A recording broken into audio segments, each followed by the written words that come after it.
Good morning. Good morning. Yeah, good morning. How the devil are you doing this fine day? Hope you're all fit and well. And yes, I've changed my on-screen name. I am Hostess Mostess, the host with the most. Good morning, everyone. I am going to take that off the screen because it was only there to amuse me for 3 seconds. Bear with me 1 second. Let's switch that off. There we are. That's more like it. Obviously, you all know who I am. Good morning. Good morning, everyone.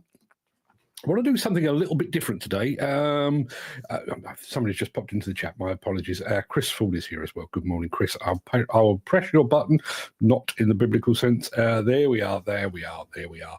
Good morning, everyone. Good morning, Peter, Mark, Gary, and Dan and Peter and everybody else that's here as well. Good morning to everybody that's over on Instagram. Yeah, I want to do something a bit different today. Please, when I do this, please bear in mind this is for tomorrow. Please don't answer yet, because I'd like to save it for tomorrow. But I want to give you a quick heads up on tomorrow's question of the day, because it is one of those, I think, that needs a little bit of thought and consideration, okay? So my question of the day tomorrow, please don't answer, but for tomorrow, if we had such a thing, what specific machines do you believe belong in the Construction Equipment Hall of Fame?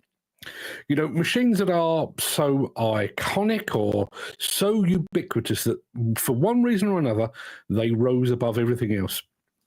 I've got a few in mind, but I will share mine tomorrow. As I say, please don't answer this one today. Save your answers for tomorrow. But tomorrow's question will be, what machines belong in the Plant and Equipment Hall of Fame? Keep that one in mind. And Jim Turner has just arrived. The gang is all here, as they say. So it is time. It is that time to roll the intro, post the question of the day, and get this show on the road. You'd think I know where that button was by now, but here we go.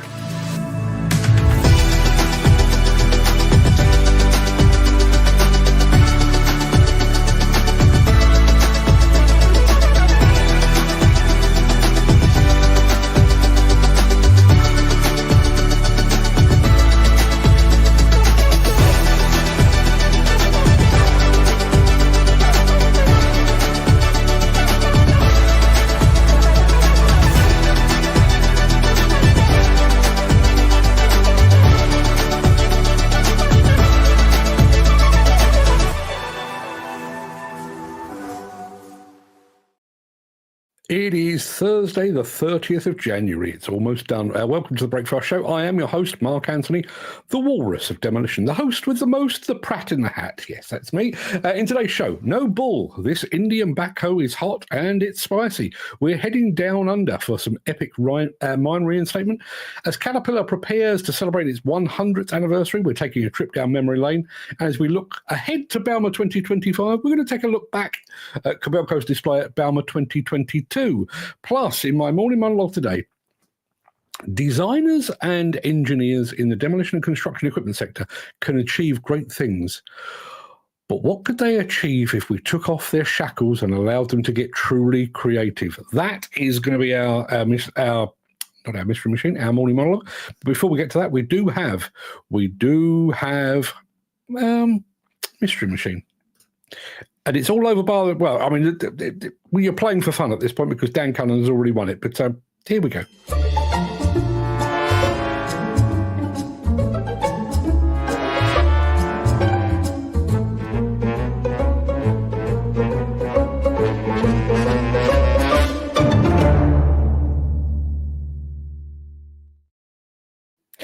Dan Cullen's just asked, was it Bauma, was it 2022 or 2023 Bauma? Fairly sure it was 2022.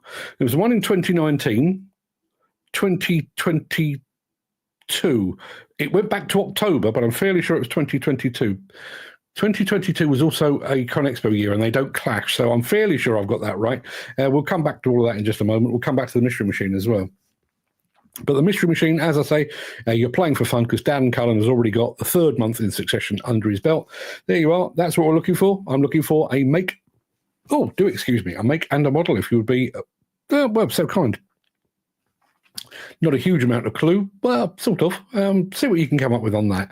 While you're doing that, I'm going to very quickly remind you of our question of the day, which looks like this.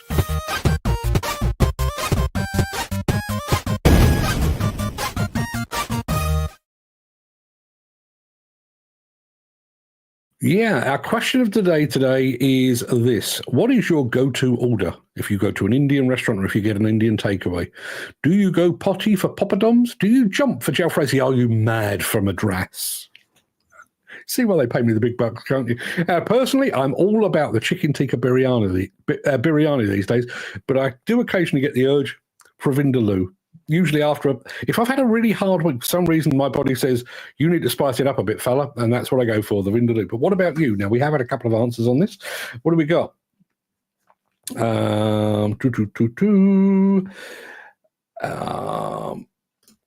Round my way, it's an extra roll of Andrax.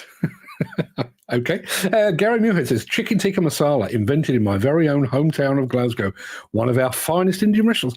I knew it was a Brit thing. I didn't realise it was a Scottish thing. Is it really? I'm surprised it's not deep fried on that basis. I did not know. Well, this show, as ever, is an education. Dan says, well, it felt like yesterday you were showing vids. Yeah, I used to do that, didn't I? I will be getting to that as well. Question of the day, the door. I'm not very keen on spicy food. Really? Now, Chris, I had you down as a proper Ruby Murray fan. I really did. Gary is going for our mystery machine, which looks like that. He reckons it could be the Volvo ECR 88 Plus. It's not. Dan is going for the Kobelco SK210. Not one of those either. Jim Turner says, someone message Gary Major if he isn't already here, and then we'll get it straight from the horse's mouth about design. Now, yes, I'm trying desperately to get Gary and one of his colleagues onto a show. Not one of these shows. I'm going to do an evening one and really give it some time. But obviously, I think you will probably know by now, once I've finished spouting forth here, I take my morning monologue and I stick it over on LinkedIn. Gary spends a lot of time over on LinkedIn. So even if he doesn't comment as part of the show, I'm kind of expecting him to comment as part of the article. So watch this space. There we are. Dan is going for the Komatsu PC360 LC. It's not, and it's not a JCB 145X either. Let me show you a smidge more. There you are. Does that help in any way, shape, or form? Not sure it does for me, but see what you can come up with. In the meantime, we are. Oh yeah, we've already been talking about hot and spicy. That's exactly where we're headed next.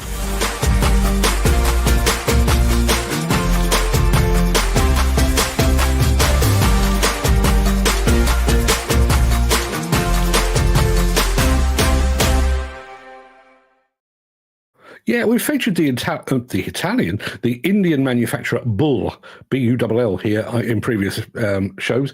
They got themselves a brand new backhoe loader. I'd like to show it to you.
Right.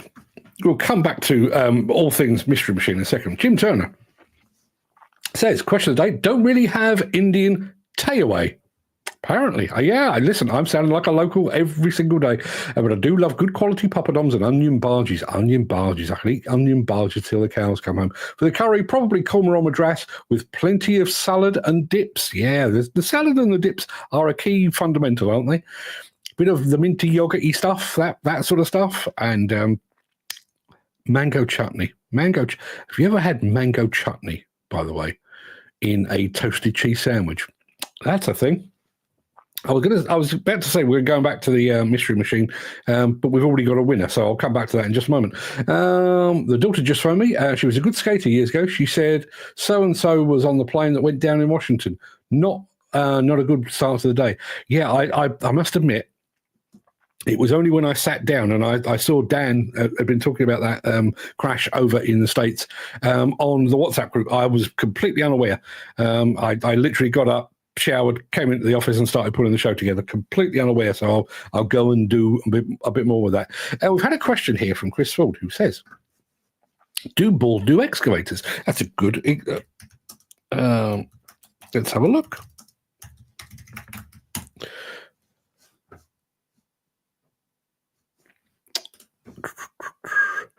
Bull India, I'm looking at their website now. Doesn't look like it. Looks like they are literally a backhoe loader manufacturer as far as I can see. But yeah, yes. Jim Turner says, I eat mango chutney out of the jar. It's that scrumptious. I can see that. I must admit, this morning I had a bit of toast with some lime marmalade on. Not all of the lime marmalade made it to the toast.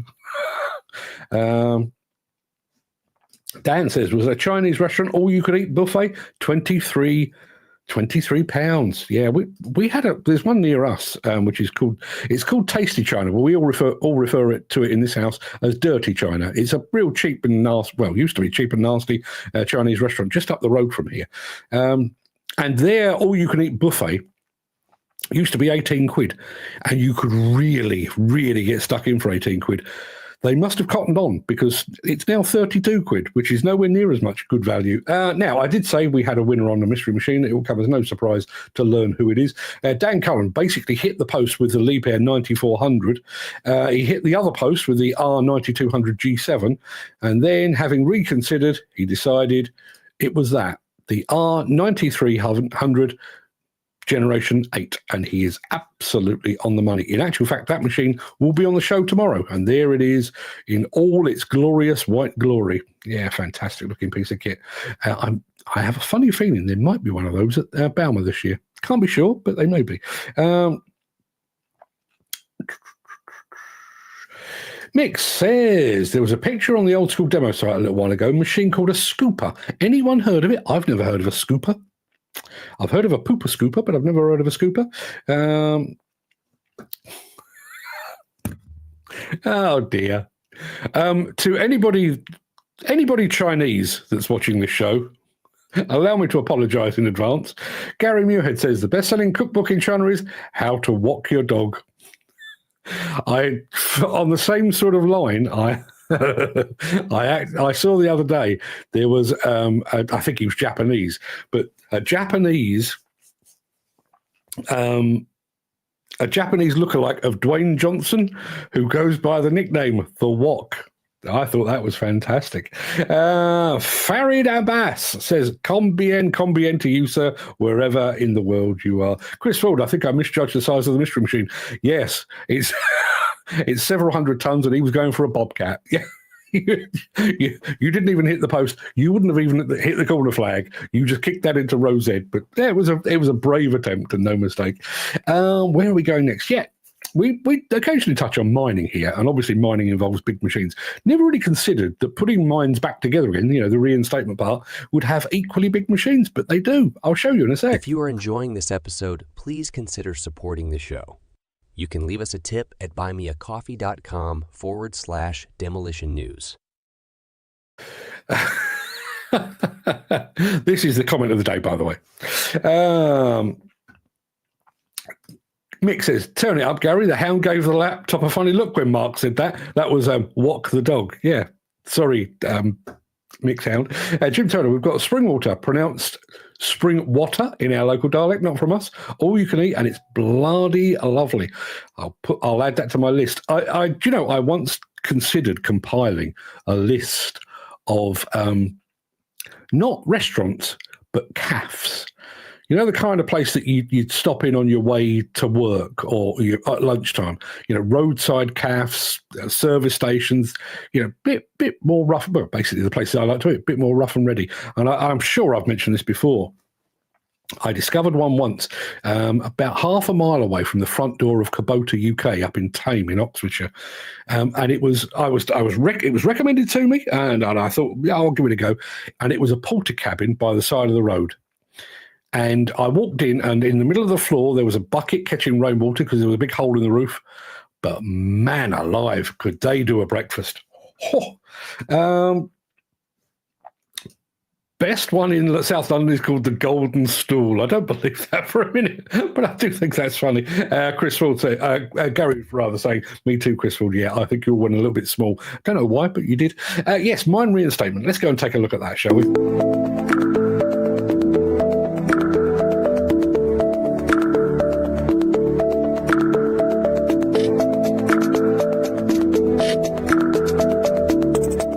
Sharky's Pit was originally mined during the early 1990s, prior to the modern sulphide mining that we see at Fosterville Gold Mine today. Following the completion of mining Sharky's Pit, roughly a third of the pit was partially blackfilled to ensure we could reinstate Campaspe Road for the local community. We are now backfilling the remaining void.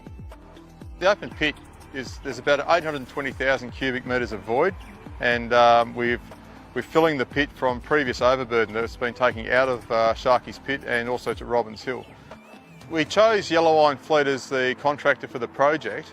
We've not worked with Yellow Iron Fleet before. They're a local company and they've performed exceptionally well. Yellow Iron Fleet commenced operations here at the Sharky's Pit project in May 2024. We're providing all the machinery, the ancillary equipment, the workshop facilities, office facilities, and most importantly our people. We had the pleasure of meeting the Sharky family. They came to site for a day with across 3 generations, and it was terrific to learn a bit more about their history, their association with the land. The backfilling of Sharky's Pit was a significant investment, but it's something really positive where we can give back to the community, restore land that is on private property, and continually improve the environment surrounding the mine. Fosterville Gold Mine has a detailed rehabilitation plan which outlines its rehabilitation objectives and the objectives in relation to mine closure. Fosterville endeavours to rehabilitate areas of the mine site which are no longer used through progressive rehabilitation activities. Since Fosterville began mining in 2004, we have progressively rehabilitated areas of the site, including working on over 100 rehabilitation projects. These include McCormick's Waste Rock Dump and the Raised Pit Rehabilitation and Backfilling project, which was completed in 2021. Throughout these projects, Fosterville has planted over 60,000 trees and 500 kilograms of native seed, which is consistent with the box iron bark EVC of this area. Fosterville holds a rehabilitation bond for Min 5404, their mining licence. The rehab bond covers all costs associated with rehabilitating the site and providing a safe, stable and non-polluting land use at closure. The bond is also updated for when new infrastructure or new facilities are built. The Sharky's project has involved multiple personnel from Fosterville and multiple contractors. We've had the environment team providing guidance and direction as to what the end result needs to be and what vegetation we can and can't clear, final landform shapes and how we're to hand the project back to the landholder. During the planning phases and throughout the whole duration of this project, we've continually engaged with the private landholders, keeping them updated as to where we are in the schedule and also including them in the final landform designs. We've also kept our local community updated through our community newsletter, our community website, social media posts and letter drops. It's certainly been a multifaceted project that quite a lot of people have been involved with, and everyone should be quite proud of themselves with what we've achieved here.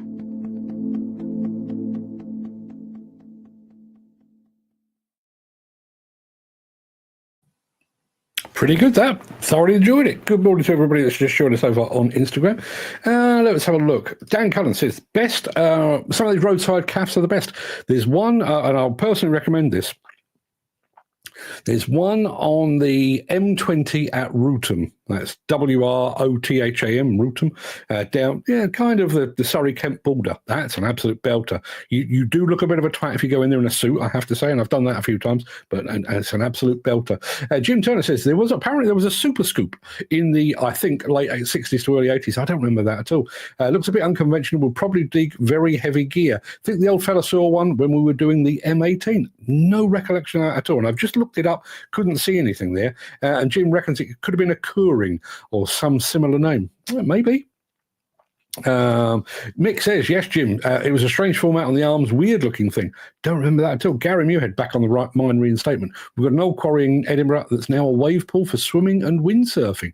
Is it really? Isn't it a bit chilly? Isn't it a bit chilly? Dan Cullen being all empathetic and stuff. He says, her voice is doing my nutting. Oh my God, the squawking in her voice. Woman, stop that and talk correctly. She's an Aussie. It's beyond her ken, I'm afraid. Jim Turner says, and the Broit was similar too. I remember the Broit, that had to kind of drag itself around like, kind of like a disabled excavator, because it had wheels on the back, didn't it? Legs on the front, wheels on the back. It had to sort of drag itself along. It was a great vid, says Dan. The Olympic breakfast in the Little Thief / Chef was amazing. And it was always the Olympic breakfast, wasn't it? And they had others, but it was always the Olympic. I don't know why I had like the Olympic, but it was always the one to go for. Used to love their pancakes with maple syrup as well. Bit of a sweet tooth. Next film is almost 8 minutes long, but it does have to cover kind of 100 years.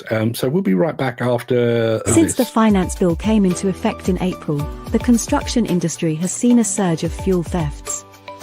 The rising cost of living has placed an additional risk of theft by employees and contractors, as well as opportunistic thieves. By using diesel dye and placing warnings of its use, you are sending a clear message that this is your fuel.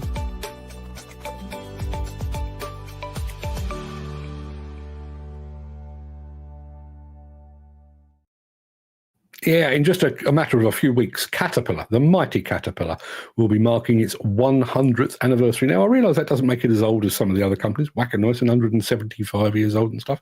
But 100 years is quite the achievement. They are apparently launching some special coloured machines. I think they're like sort of battleship grey, which sort of harks back to the early days of Holt and Best and everything else. But all of that aside, 8 minutes of Caterpillar potted history.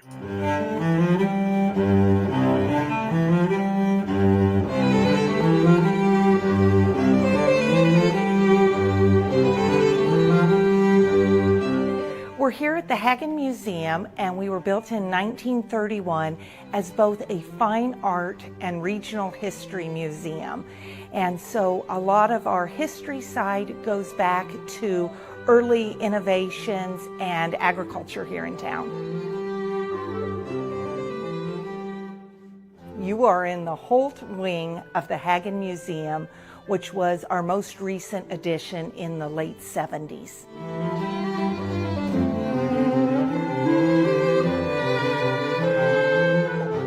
Benjamin Holt is someone that we should all know because he is touching every one of our lives.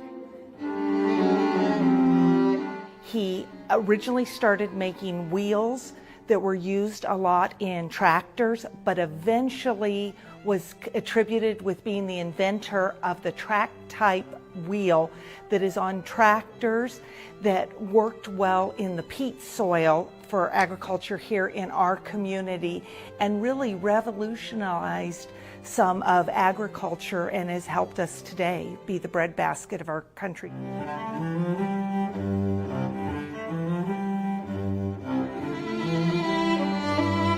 Welcome to this special centennial edition of Caterpillar's Digging Into History. I'm your host, Rusty Dunn, alongside corporate archivist, my good friend and colleague, Lee Fosberg. Lee, great to have you here. Good to see you again, Rusty. Well, we are in Stockton, California, and this is the birthplace of the Caterpillar tractor. We're obviously in a workshop, and it's very, very important. Explain what we're doing here. This is where it all started, Yeah. right? We're in Benjamin Holt's workshop. These were actually pieces of equipment that were probably used to create the world's first track-type tractor. I'm talking 1904, 1905. And he worked here really, in essence, on his own. I'm sure he had some help, but this was him doing this. From our research tells us he would work with a partner. He would describe and he would make parts, what he wanted on this machine. That person would make drawings. They would have more fabrication, right? We're kind of talking pre-assembly line, right? And this is where it happened. So not an engineer by trade, but had an engineer's mind, and he worked from the gut a little bit. Yes, absolutely. They would say that every machine was like a little bit different. That's interesting. And with historical figures, yeah, I know we've talked about this. We always are curious about what is a person like? What was Benjamin Holt like? Do we have any insight into him as a person, his personality? Yeah, I think the documents kind of tell a story that he was definitely kind of quiet. He was an introvert, He didn't really sign a lot of things, but there was also a very caring side of him. We know that he created this account, didn't put his name on it, for when his employees would fall into hard times, they would get payouts of money, which would be real helpful. To tell you the truth, one of the most fascinating things to me is you can talk about the innovation and the technology that he did, but I think the way he ran the business, and he set up funds for employees that were in need, he had a band, there were company picnics. It was really early taking care of your employees and feeling like a family. And I think that that's really interesting for people to hear, because I think those are issues that corporations deal with today. But another thing is, we know he had a real good sense of humor, and a person like I know that or we've talked about in the past, Murray Baker. Yeah, the bridge in Peoria, Murray Baker. He tells this famous story where, Benjamin Holt was a real connoisseur, I guess, of beer that was made in Stockton, right? And so Murray Baker wanted to play a trick on him, and so he got these bottles that he emptied of Stockton beer, and he poured beer in from Peoria. So when he gave him to Holt, and Holt's like, I told you so, right? This beer from Stockton is so good. And he was like, yeah, we pulled a fast one on you, right? And we don't know how he really felt about it, but it didn't seem like there were any complaints. Benjamin Holt was pretty sharp. He probably knew what they did and chose not to say anything and drink the beer. Absolutely. And I'm surely Benjamin Holt wasn't necessarily thinking about what the name of the machine or a company would be when he was working on it, but some really interesting facts about how the name ultimately came about.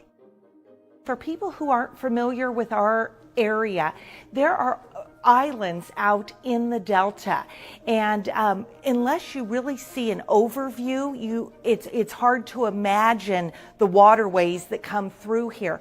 But it made the soil very soft and spongy, called really peat soil. And so the track type tractor, when they tested it, was out on Roberts Island here in the Delta.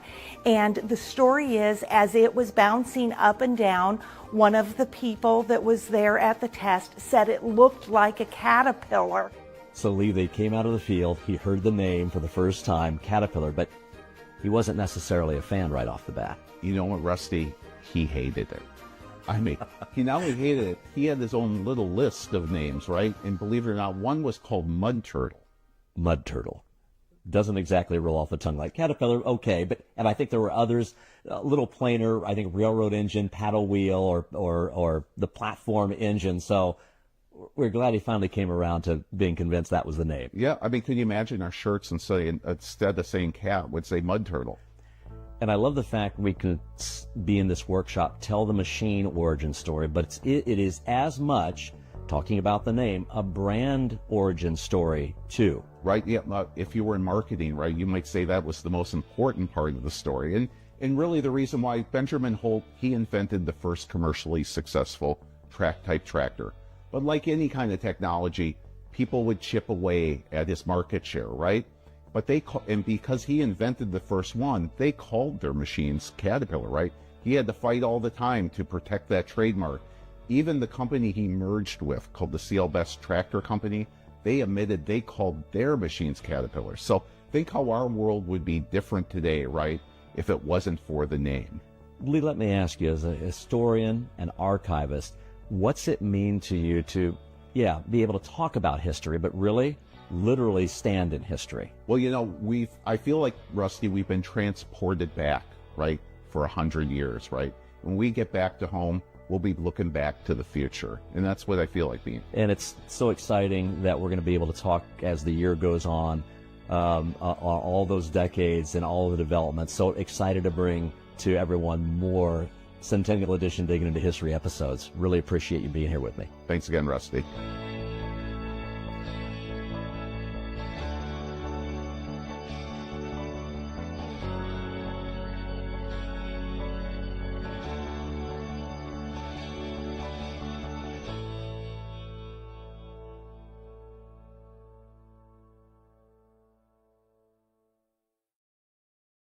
We'll come back to that in just a second, but I want to say good morning to Ken Hatcher, who's just joined us. Good morning. Been on concrete this morning, and it's chilly where he is, but good morning, Ken. Welcome. Gary Muirhead says, got a long way to go to beat Case. Correct me if I'm wrong.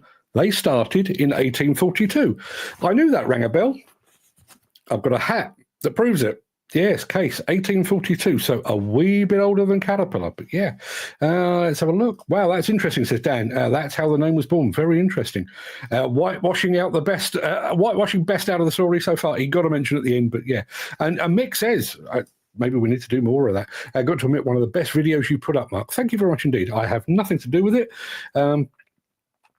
This is rapidly becoming the trip down memory lane channel, isn't it? And Jim Turner is in agreement. Great vid. Yeah, I wonder if others, I know JCB have got their JCB experience at the museum next door, but I wonder if other companies, have Case got that sort of story, have Komatsu and the other majors. Love to know. Interesting, informative, and eye-opening. Yeah, I have to admit, bearing in mind I worked for Caterpillar for 12 years or so, I had no idea where the Caterpillar name came from. I just assumed it was just looked Caterpillarish. Cat is 100, JCB is 80, and Ken is 55, a mere child in global terms. And we've got a real quick video for you in a minute, and then we're going to go back to Bauma ahead of going to Bauma, if you get my gist.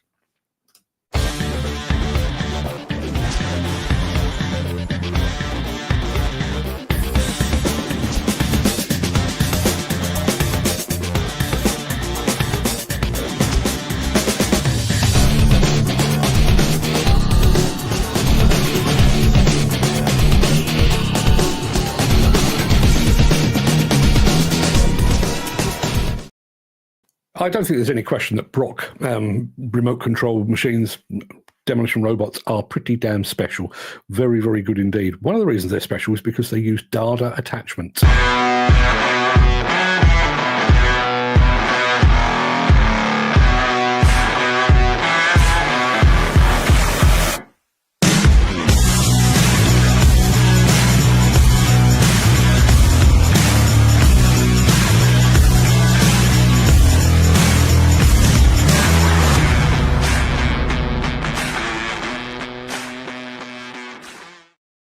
Yeah, plenty of oomph in that. Mick says, like the mud turtle name, I'm fairly sure I woke up beside her once. I didn't. I'm just saying that for artistic value. We've got one more film for you, and we're going back to Bauma ahead of going forward to Bauma. It'll make sense in a second.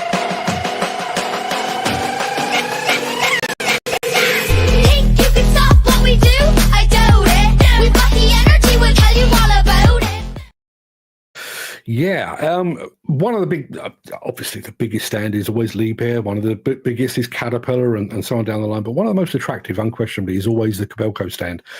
This is what it looked like in 2022. I'm expecting more of the same in 2025.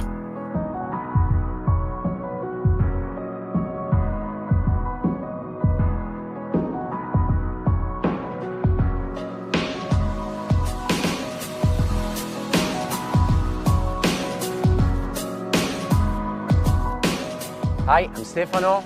We are here at Bauma 2022. Welcome to the Kobelco stand.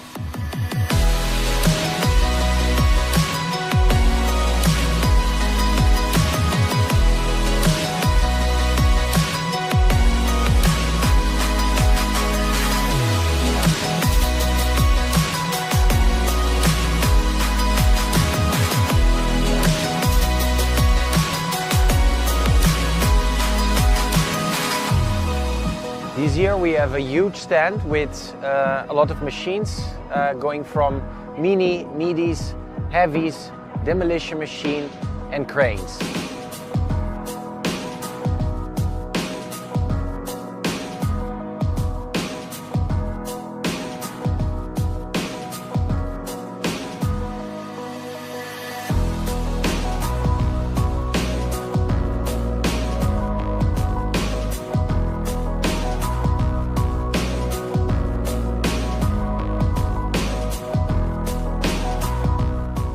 This year we also have a fan shop with a wide selection of clothing, scale models for fans and enthusiasts of all ages.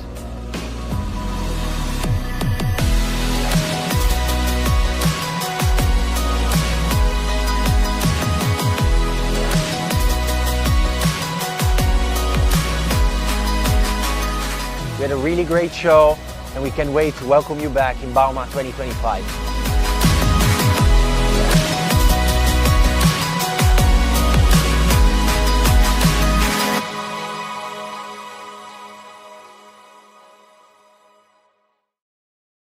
I do have a very quick story on that. I've never told this before because, well, never been appropriate. But the guy that I'm about to talk about, I'm not going to name him, but he's not with the company anymore, so I'm free to speak.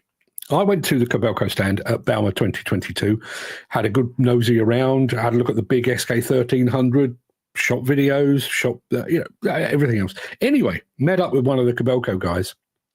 And he said, "Oh, well, glad to see you here." He said, "Come on, let's have a walk over to the merch store." So, hello, we're about to get a hat or a model or a T-shirt or something. And he took me there and he showed it to me and he said, "Okay, have a good day." And then he walked away. I got nothing. I probably shouldn't be too upset about that. But Jim Turner says, "Still need the name of that tune." Yeah, that is the tune that we played just before anything Bauma related. That video was actually put together by MB Crusher over in Italy. I've asked them. They said that they used like a copyright-free music service and they can't find the name. So I will punch it into, I don't know, Shazam or something like that, see if I can track it down. I'll do my level best. And yeah, well, some standout. I mean, just the sheer scale of that. You know, I realise I am spoiled, you know, what with Bauma and Conexpo and whatever. You know, you go along to a plant works, God love it. You go along to a plant works and there's 4, 5, 6 machines on the stand. You go to the Kobelco stand at Bauma and it's 50 machines. Just incredible, absolutely incredible. Can't wait to get back. Yeah, that pretty much wraps up the show, I think. So I'm going to roll the outro in just a second before leaping gazelle-like over into my morning monologue. If you can't stick around for that, do please stay safe, look after yourself, your family, your friends, and your colleagues, and I hope to see you again very soon. But if you do have the time and the inclination, I will return to talk all things design and Noel Gallagher, bizarrely, in just a moment.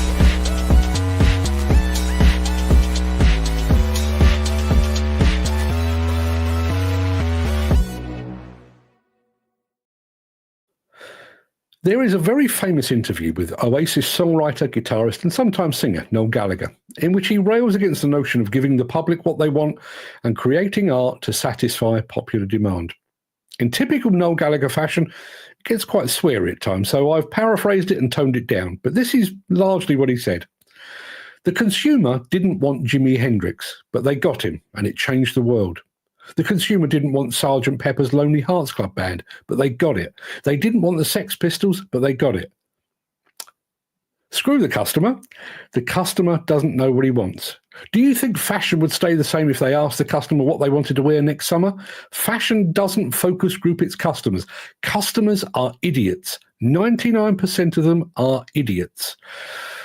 Now, all of that is pretty rich coming from a guy who basically built his entire career on copying the Beatles and T-Rex, but that's a whole other side of the story. I don't necessarily agree with his final point there. In the sphere of demolition and construction, there are some very smart customers that know precisely what they want, but I wonder if they only know what they want based upon that which they already have. Now, I attend a lot of demolition and construction equipment product launches, and virtually every manufacturer will assure you that their latest machine, their latest system, and their latest attachment has been designed to satisfy a stated demand from customers. But what if Noel Gallagher is right? What if 99% of customers are idiots? But more than that, what would happen if we took the shackles off those responsible for designing our equipment? What if we gave them the freedom to think outside the box and to just create? What if they could set aside the requirement to abide by the latest arbitrary environmental target and just let their minds run free? What if they weren't playing keeping up with the Joneses against their industry rivals? What if they weren't so concerned with the latest existential threat from Chinese interlopers? And what if they stopped listening to customers for just a moment? Now, in truth, we've already had a glimpse of what might be possible. No customer asked Volvo to make an articulated truck using fossil-free steel. They did it because they could. As a direct result, the new range of haulers released earlier this week now feature low-emission steel, including a fair degree of recycled steel. No customer asked Bobcat to work with a video games company to develop a handheld controller to allow machines to be remotely controlled using a very familiar interface. But they did it, and in doing so, they potentially paved the way for more young people to join the sector. No customer asked Volvo to rethink the very notion of mine and quarry haulage using a fleet of electric-powered and autonomous mini-haulers. They just did it. It could yet change the world. Similarly, no customer asked Bobcat to cook up a transparent OLED display for use in their telehandlers, but they did it regardless. And in doing so, they not only gave us a glimpse of a possible future, they also provided a potential cure for the cab clutter that is now part and parcel of modern construction equipment. In each instance, the designers at Bobcat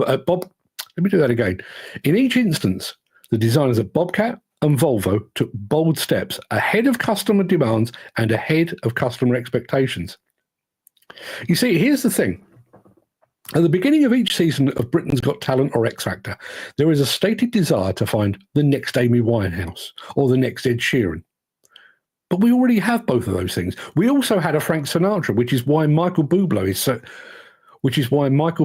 so bloody annoying.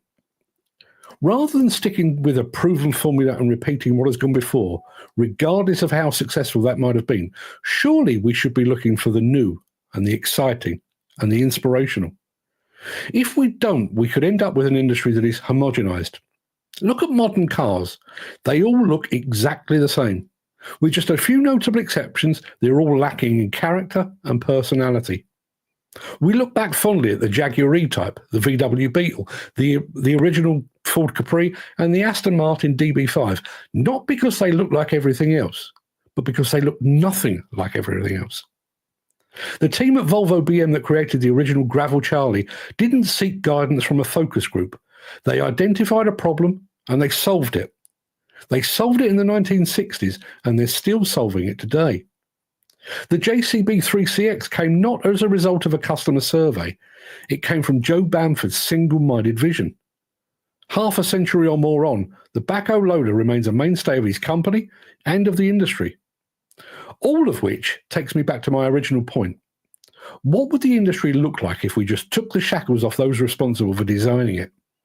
What machines would they create? What systems? What methodologies and processes? If we were handed a blank sheet of paper today and had no prior knowledge of construction and demolition tradition and heritage, would we design it the same? Or would we go off in new and exciting directions? I've got a couple of final points on this. Neither Bobcat nor Volvo are the biggest construction equipment makers in the world, but they are both unquestionably at the very cutting edge of future development. They've empowered their teams to think creatively and to stray from the familiar and well-trodden path. Likewise, Despe, not the biggest demolition contractor in the world, but through their development of the top-down way, they have marked themselves as different, unique, forward-focused. Just like Joe Bamford, they identified a problem and then created a solution. My final point, I guess, is this. I was told very early in my career that no one was ever fired for doing the same as their predecessor. Well, maybe they should be. Just one final point on all that. I wrote that, 3 o'clock yesterday afternoon, or I started about 3 o'clock yesterday afternoon. Sat down last night to eat me risotto that my wife had very kindly knocked up. While I was doing that, I was reading an article over on the publishing platform Medium, and somebody had put up a quote, which I need to find now. The quote is simply this: inspiring ideas are rarely incremental. In other words, like I was saying about the 3CX, Gravel Charlie, the Top Down Way, the Aston Martin DB5, the VW Beetle. They weren't an evolution, they were a revolution. And I wonder if we still have the ability and the will and the space and the power to revolt rather than evolve. That was my thought for the day. Let's have a look. What do we got?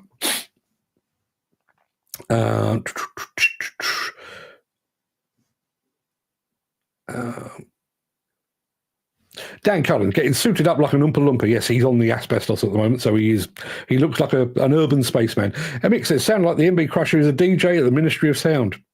Ministry of Sound. Do you remember?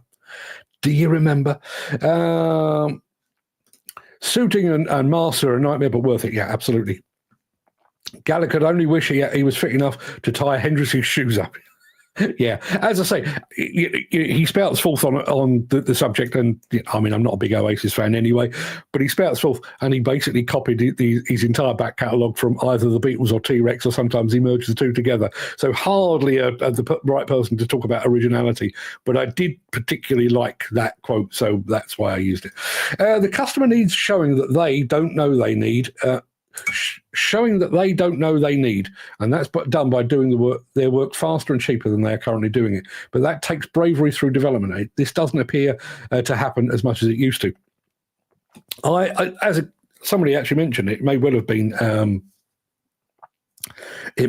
Jim they're talking about Gary Major. I'm really interested to know how much free rein an equipment designer, and I'm talking about equipment here because we're all equipment fans, but also, methodologies and systems and that kind of thing. Is there somebody out there that could possibly look at an issue within construction, in demolition, go, we could do it this way, go off at a tangent? Just had a comment. Just to let you know, Tristan, I've already put this in the chat, but I will say it. Morning, Mark. He says, shameless plug, but the new edition of the Crane Hub mag is just about to drop, and your face is in it. I didn't know my face was in it. I haven't had a chance to look, and I don't even like cranes. This is very true, but I am in the next issue of the Crane Hub magazine. If you have a look in the chat, you'll find a link to it. But easy done. Just go to cranehub.net. Mick says, innovation is the child of invention, said Anonymous. Innovation is a child of invention. I thought it was necessity is the mother of invention. Maybe I'm getting my child's and my mother's mixed up. I honestly don't know. But I wonder... I've been around places like JCB where they have kind of their they don't call it this, but they have their skunk works where they basically sit in darkened rooms and cook up things. And it's an incredible place to be. But I wonder how much freedom they are granted. Now, I mean, bearing in mind, we're talking about JCB, who is right at the cutting edge of all things hydrogen right at the moment, and I'll come back in a moment. But let me do it now. Just very quickly, I did put this in the WhatsApp group yesterday. At the same time that JCB as a company are fighting to bring in tariffs against Chinese excavator manufacturers, young Joe Bamford, son of Lord Bamford, Sir Anthony Bamford, is doing a joint venture on hydrogen with the Chinese. That's all an aside. But I wonder how much leeway these guys are given. Going back to the cars, we all know what cars look like. If you were a car designer today, and I realise if you're into supercars, Lamborghinis and Ferraris, they do get a bit tasty. But if you were a car designer at Ford, for example, could you come up with something DB5 shaped? I mean, I found it interesting that one of the cars of my youth, the Ford Capri, has been brought back, and it looks precisely nothing like the original Ford Capri, to the point where I think it's actually an insult to the Ford Capri to even call it a Ford Capri. It's just a... Whereas the original Ford Capri it looked like an American muscle car, but affordable. How much leeway have you got with that? And that was that bit that I ended on there, that was a genuine thing. Somebody actually said that to me. We were at very early doors. No one was ever fired for doing the same as their predecessor. Well, maybe they should be. Maybe they should be. You know, if you're just going to keep repeating the same thing time in, time out. Now, just to take it a step back from that, maybe, just maybe, over the course of the last 60, 70, 80 years, maybe we have now reached peak excavator. It wouldn't matter how many clean sheets of paper you had, how much access to CAD/CAM systems and all of that kind of thing, even if you were a complete artist, to actually get the most digging power and, you know, return on your investment, maybe a machine like the one that we featured earlier, the R9300 Generation 8 from Liebherr, maybe that is as good as an excavator is ever going to get. Yes, you might be able to tweak things with the engine to make it run a bit cleaner and use a bit less fuel. Yes, you might be able to add a little bit more counterweight to get it to dig a little bit harder. But by and large, that geometry, that look, that aesthetic is now cast in stone. But what if it's not? And bearing in mind all of those machines, excavators, graders, bulldozers, graders, all of those were designed on bits of paper. Back, the original design was done on paper at a time when basically the material we had at our disposal was steel. Now, that's obviously still the primary material today. But bearing in mind all of the clever things that you can do with design these days, 3D printing and so on down the line, if we were to revisit that now, tear up the past, pretend it never happened, and punch into ChatGPT, design me an excavator, would it come out looking like that? Or would it look different? And I'll go even further than that. I mean, that one has obviously got a cab on it. We've got two reasons now why the machines don't need to look the same anymore. The first is the change of fuel. Now, what we mentioned earlier this week, Tuesday night, when we were talking to Johan Karlborg at Volvo, they've produced these new Volvo ADTs, the new generation ADTs, to be future fuel friendly. So in other words, it's available now as a low emission, low fuel consumption diesel engine. But at some point in the future, if the electric alternative becomes available, they can slot that in. If a hydrogen fuel cell becomes available at an economic rate, they can slot that in. So they're already doing that. The other thing, which again, Volvo is at the cutting edge, Liebherr are doing the same. The other thing that's changing, in addition to fuel, is autonomy. Now, when you look at a machine like that, you have the boom and the dipper obviously offset to allow for the operator's cab to be alongside it. And yet, when you see most of the machines that have been made for autonomy, that design still remains. Is that the optimal design? Would you get a bit more dig power, a bit more tear out force if you were to put that boom and that dipper smack bang in the middle? Would that improve the center of gravity and so on? Are people thinking about this? They may be. Listen, I'm a fucking idiot. You all know that. But are people thinking about that? Jim says, I've already done innovation problem solving for a machine. Just need a manufacturer to listen. Come back to that. Build it yourself, Jim. Then you may get the interest. Not exactly an easy thing, but there. So, and I'm not going to name a manufacturer because it's unfair, because it would sound like criticism. But imagine you work for an equipment manufacturer, an equipment manufacturer of great global renown who make excavators. Okay, you're lucky enough to have landed a job with them, and you're a designer or a product engineer or a product specialist, and you are tasked with producing a new iteration of that. And every day when you arrive for work, you walk into reception and you are surrounded by images of either the past iterations of those machines or the current iterations of those machines. There are posters on the wall. There's models on windowsills. There's maybe an existing machine parked up in reception just for you. And you walk past that every single day before sitting down at your computer to try to come up with something different.